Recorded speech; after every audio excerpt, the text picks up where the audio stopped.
July ETF inflows notching the second strongest month ever. This is according to Verify. Inflows hitting $126 billion.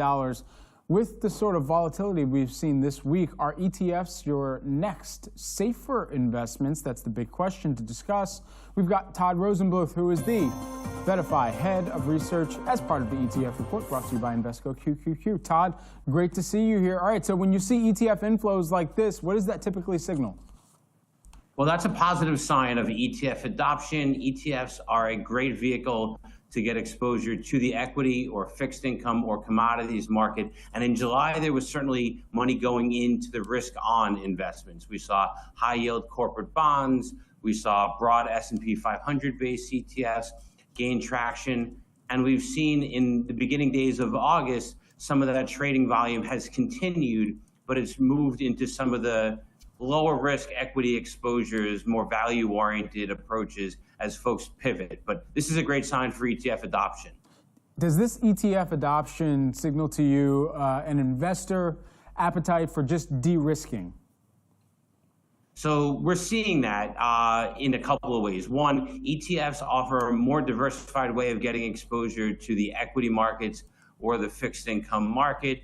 So if you wanted to focus on higher quality companies, we saw strong demand actually in the last couple of days for an ETF VFLO, the Victory Shares Free Cash Flow ETF. These are high quality but yet growing companies, and you get a well-diversified portfolio of them. We saw unusual buying activity in that ETF, in the VFLO ETF that we're showing here on the screen. But for folks that want to de-risk, we've also seen strong interest in those lower volatility or downside protection-oriented ETFs. So Calamos has a suite of products that we've talked about in the last couple of months that they've rolled out. And we've also seen Invesco's SPLV. That's the Invesco S&P 500 low volatility ETF. These are the least risky stocks in the S&P 500, more defensive approach to getting exposure to those large cap stocks. It's held up better in the last couple of days, in fact, the last week or so, in light of the market volatility. So good way of de-risking your equity portfolio. I guess on the other side of this, when we do have volatility like we've seen over the past few sessions, what sectors or what themes that play into or that have ETFs around them are perhaps more prone to underperform?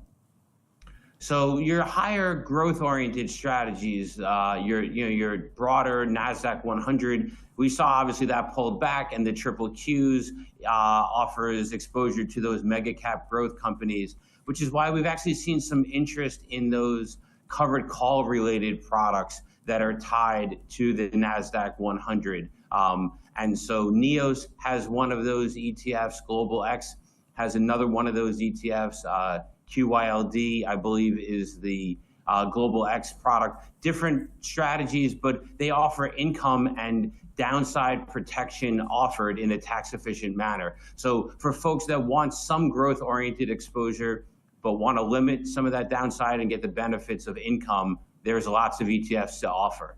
Todd Rosenbluth, who is the Verify Head of Research. Todd, thanks so much for taking the time with us here today. Thank you. Certainly.